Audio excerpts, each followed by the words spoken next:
저는 2016년도 표를 왜 편안한 일꾼이 되자라는 마음을 하나님께서 주셨을까?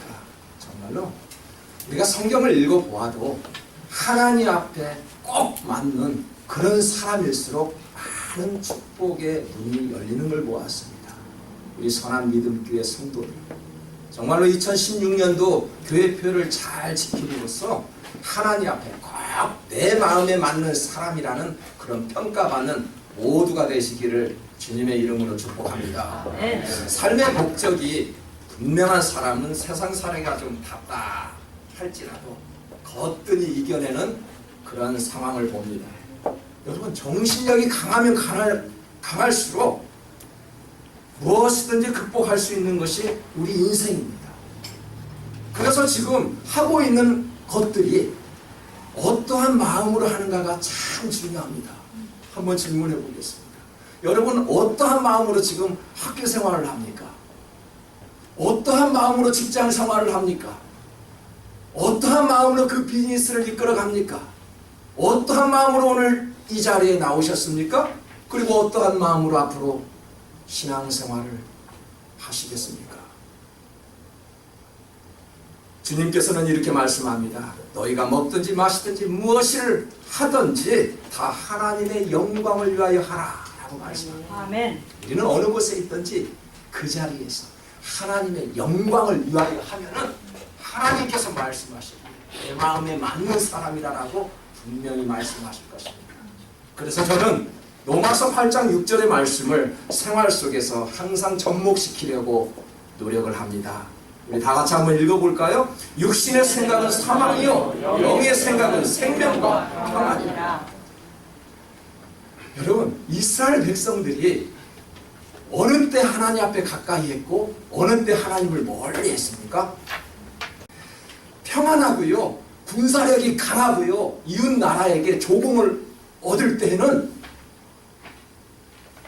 이 사람들은 오히려 우상을 섬기면서 하나님을 멀리 했습니다. 그런데요, 이스라엘 백성들이 환난을 당하고 고통을 당할 때, 특히 바벨론 포로 시절에는 하나님을 찾으니 오히려 기도했던 것을 봅니다. 우리의 삶도 좀 마찬가지 아닌가요? 뭔가 평안하고 뭔가 좀 있고 뭔가 배경이 좋으면 참 하나님 믿기 어렵습니다. 그런데 좀 어렵고 뭔가 일이 좀 잘 풀리지 않고 답답한 마음이 있을 때 주님 앞에 기도하지는 않습니까? 하나님은요, 어떠한 사람을 향해서 내 마음에 맞는 사람이라고 말할 수 있을까요? 그리고 쓰시기에 편안한 사람이라고 말할 수 있을까요? 능력 있고요, 돈 있고 명예로 주님을 일한다고 하지만은 뒤로는 다른 우상을 섬기고 있다라면은 크리스찬인 것 같지만 육적인 사람입니다. 다니엘처럼 포로가 되어 더 이상 힘이 없어요. 풀무불에 끌려가기 직전까지만 해도 아무 힘쓸 그런 용기도 나지 않았습니다. 하지만 주님께서 지켜주시겠다라며 그 믿음으로 온전히 주님 앞에 기도했던 그 다니엘의 모습, 누가 하나님 앞에 합당한 사람입니까? 오늘 본문을 보니까요, 사울과 다윗이 대조되는 말씀입니다. 사울은 40세의 왕이 되어서 40년 동안 이스라엘을 이끌었습니다. 처음에는 하나님의 축복을 받았지만 이스라엘 왕이 되었지만은 최후의 모습은 참 불행한 인생이었습니다. 다윗을 보십시오. 왕 후보에도 발탁되지 못했습니다. 초라한 청년의 시절을 보냈지만 형들을 제치고요, 40년 동안 이스라엘을 통치한 제2대의 왕이 되었습니다. 그리고 가장 아름답고 감동적이라는 그 시편을 지었습니다.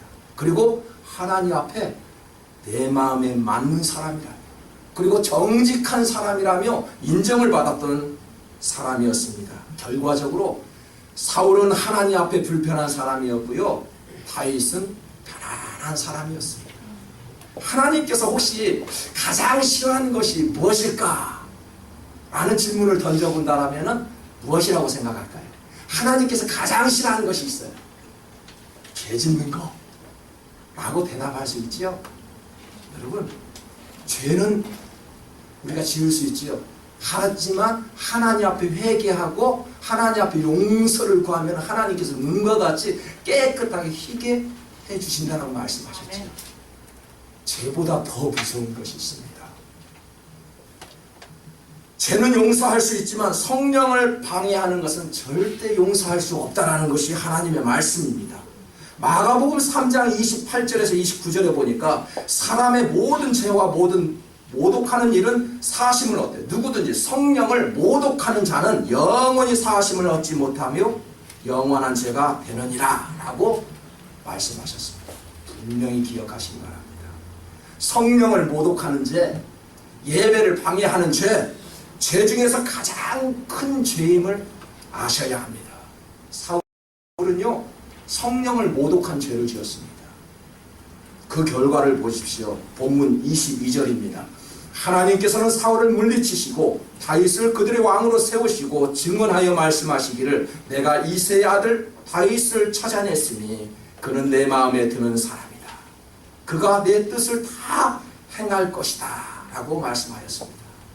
여러분, 혹시 직장에서 쫓겨나 보신 적이 있습니까? 한 번도 쫓겨나 보지 않았다라면 참 행복한 사람입니다. 오늘 말씀을 보니까요, 하나님께서 사울을 물리쳤다라고 이야기했죠. 물리쳤다는 말은 좋은 표현이 아닙니다. 하나님 앞에 쫓겨났다는 이야기죠. 우리가 직장 생활을 하게 되면은 쫓겨날 수 있어요. 일을 못한다고요. 하지만 다른 직장을 찾으면 됩니다. 하지만 하나님 앞에 쫓겨받으면은요, 더 이상 갈 곳이 없어요. 사울은 하나님 앞에 쫓김을 받았어요. 물리쳤다는 말은 좋은 표현이 아니지요. 우리가 가지고 있는 성경을 한번 보십시오. 패하시고 그렇게 이야기 나옵니다. 패하셨다는 말도 좋은 말씀이 아닙니다. 좋은 단어가 아닙니다. 영어 성경을 보니까요, 리무빙 사울이라고 나옵니다. 제거를 해버렸대요. 여러분, 누구를 제거해버렸다 그렇게 표현합니까? 아닙니다. 담임 목사를 제거해버렸다. 요즘 성도님들을 막 담임 목사님들을 막 제거해버리더래. 저도 교회를 개척하기 전에 쫓겨봤어요. 교회에서 쫓겨나본 경험이 있어요. 누구보다도요, 쫓김을 받았다는 그 마음 누구보다도 더 잘합니다. 쫓겨났던 그 아버지의 모습을 보고 자녀들이 아빠 쫓겨났어요 하면서 그렇게 저를 붙잡고 울었던 지난 6년 전에 그런 시절이 있었습니다. 저는 직장생활에서 쫓겨나보지는 않았지만은 교회 신앙생활하면서 성도들에게서 쫓김을 한번 받아본 적이 있습니다. 여러분, 제거했다는 것은요, 참 나쁜 말입니다. 좋지 않은 말입니다. 여러분, 사울에게 물리쳤다, 제거했다라는 단어를 사용하고 있습니다. 유난히 사울에게만 왕으로 세우신 것을 하나님께서 후회하셨다라고 말씀하셨지. 이스라엘 왕들이 얼마나 많았습니까? 참으로 못된 왕들도 너무너무 많았습니다. 그럼에도 불구하고 왜 유난히 사울에게만 내가 너를 왕으로 세운 것을 후회한다라며 사무엘이 가슴을 치면서 후회한다라고 말씀했었을까요? 성령을 모독했기 때문입니다.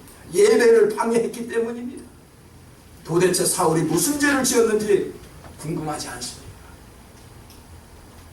제사장만이 드릴 수 있는 제사를 자신이 왕이라고 그 왕의 권력으로 제사장의 자리에 올라왔습니다. 율법을 무시했습니다. 사울이 왕이라고 종교 지도자인 사무엘인 그런 영적 권위를 무시해버렸습니다. 여러분, 영적 권위를 무시하는 거 큰 죄입니다. 제사를 드리기 위해 7일 동안을 기다리고 있는데 하나님의 명령을 어겼습니다.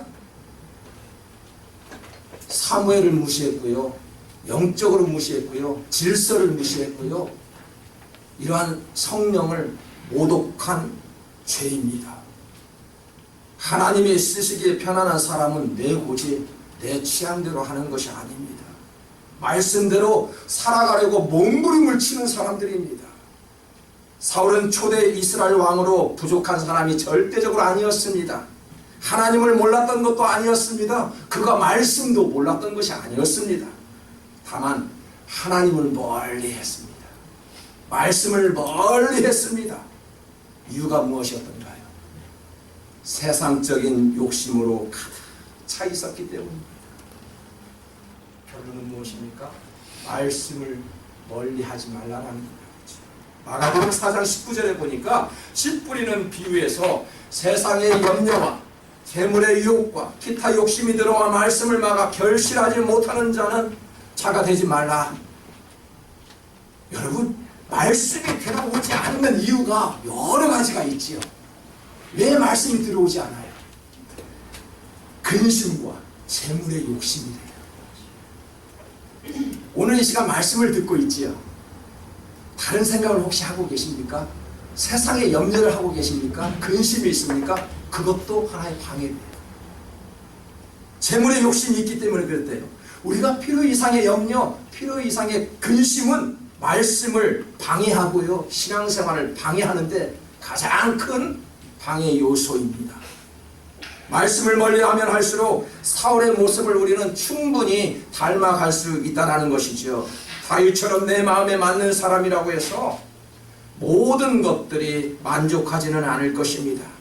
그야말로 흠이 많은 다윗임에도 불구하고 하나님께서는 그가 정직한 사람이요, 그가 내 마음에 합한 자라며 내 마음에 맞는 자라고 극찬하고 계시는 하나님의 의도는 과연 무엇일까요?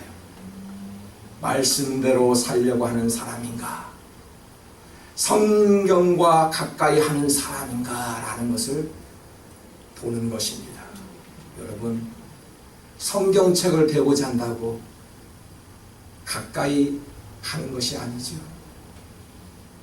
하나님과 가까이 하는 것은 내가 책을 직접 읽고 하나님의 말씀을 들을 수 있어야 한다는 이야기입니다. 예수님이 어느 날 마드라 집에 신방하셨습니다. 신방하는 모습을 보니까요, 마르다는 열심히 주님 앞에 드릴 음식을 준비하고 있었습니다.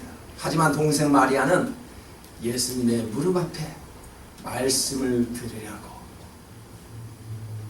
무릎 꿇고 있는 그 마리아의 모습을 봅니다. 예수님이 그 언니 마르다를 보고 뭐라고 이야기합니까? 참으로 너는 무엇으로 인해서 근심하고 걱정하느냐? 참으로 바쁘구나. 말씀 들어라. 어서 그 일을 그만두고 말씀 듣는 것이 좋다라고 주님은 말씀하셨습니다. 우리가 말씀을 가까이 하면은 죄는 멀리 도망가지요. 죄와 가까이 해보십시오. 말씀이 들려오지 않습니다. 말씀이 보이지 않습니다. 우리가 가진 성경책이 깨끗해 보십시오. 우리의 마음은 그만큼 더러워질 것입니다. 이 책이 더러워 보십시오. 하지만 우리의 마음은 그만큼 깨끗하게 될 줄 믿습니다. 창조주 하나님의 말씀은 힘을 가지고 있습니다. 이 세상은 하나님의 말씀으로 창조되었고요, 하나님의 말씀은 우리에게 하신 약속의 말씀입니다. 본문 23절에서도 하나님과 다윗과의 약속한 것을 엿볼 수 있습니다. 하나님이 약속하신 대로 이 사람의 후손에서 이스라엘을 위하여 구세주를 세우셨으니 곧 예수라. 갑자기 다윗 이야기에서 예수가 등장합니다. 이 말씀은 사도 바울이 안디옥에서 전도하면서 예수를 모르는 유대인들에게 말씀을 전한 내용입니다. 우리가 다윗을 좋아하는 이유가 무엇일까요? 덩치가 큰 골리앗을 물리쳤다고 이스라엘 백성들이, 여인들이 그렇게 노래를 불렀습니다. 사울은 천천히요 다윗은 만만이라. 사울은 1000명을 죽였지만 다윗은 10,000명의 사람을 죽였다. 그래서 다윗을 좋아했던 이유도 있었습니다. 많은 죄를 짓고도 회개를 잘하였습니다. 그래서 다윗을 좋아합니까? 맞습니다. 그러나 근본적인 이유는 철저히 그는 하나님만을 높이며 하나님만을 의지하며 살았기 때문에 우리는 다윗을 좋아합니다. 아멘. 바울 역시 예수님만 섬기는 사람이었지요. 다윗의 후손 예수님도 섬김을 받으러 온 것이 아니라 오히려 내가 섬기러 왔다 라고 말씀하셨습니다. 사랑하는 성도 여러분, 누가 가장 큰 자입니까? 섬기는 자가 가장 큰 자예요. 마가복음 10장 43절에서 보니까 너희 중에 누구든지 크고자 하는 자는 너희를 섬기는 자가 되라 라고 말씀하였습니다. 신앙의 근본은요, 섬김입니다. 섬김을 멀리하지 말아야 합니다. 섬김의 마음이 신앙을 시작하게 하지요. 섬기는 마음이 신앙을 만들어 갑니다. 섬기는 마음이 있을 때 우리의 신앙이 성숙해집니다. 여러분, 신앙생활은요, 말씀만 듣고 빨리 돌아가는 거 좋은 모습이 아니지요. 성도들의 교제도 필요하지요. 훈련도 필요하지요. 봉사를 통해서 우리의 신앙이 성숙해지는 것이 바로 섬김이라는 것입니다. 다윗은 하나님이 쓰시기에 편안한 사람이었는데 그 이유가 있습니다. 다윗의 인생을 보니까요, 섬기는 인생이었습니다. 형들은 왕으로 추천을 받아 심사를 받고 있을 때 이 다윗은 아버지의 말씀에 순종하기 위해서 많은 양들을 지켰습니다. 어렸을 때는요, 목동으로서 양들을 섬겼네요. 청년의 때에는 많은 죽음을 무릅쓰고 사울이 달려올 때 사울은 하나님께서 기름 부어 세우신 왕이라며 죽일 수 있는 그런 상황에서도 하나님의 종이라며 그 못된 종을 섬겼습니다. 다윗은 왕이 되어서도 백성들을 정성껏 섬겼습니다. 무엇보다도 하나님을 잘 섬겼던 충성된 사람이었습니다. 하나님을 위해서 성전을 지으려고 수많은 재산을 모아 금도 모았습니다.